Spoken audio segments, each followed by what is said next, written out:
После 8 месеци еве пратениците повторно се враќате во старата пленарна сала. Очекувате ли поголема продуктивност оглед на тоа што долг период поминавте во кристалната сала?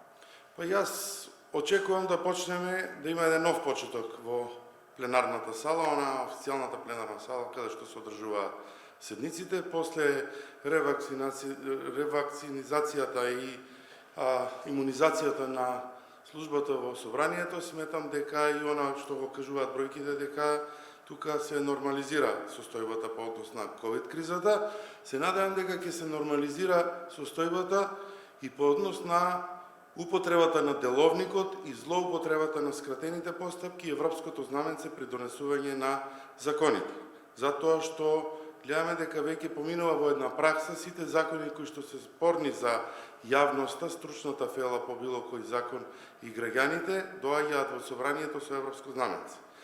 Апелирав на тие координации кои што ги одржуваме, меѓутоа очигледно владата како почнала, така планира и да заврши, а тоа е со злоупотреба на деловникот, законите и уставот на државата.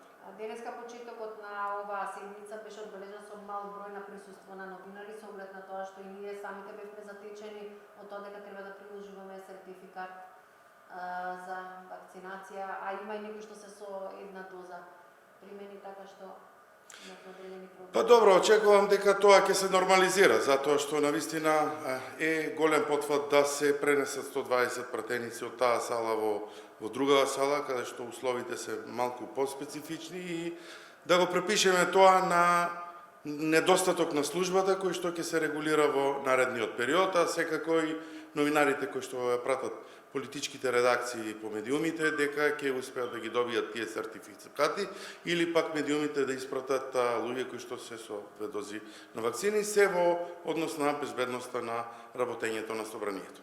Социјалдемократскиот сојуз на Македонија денеска ве обвини дека со протестите повторно покажувате дека сте деструктивни, исто како што тоа сте го правеле во собранието.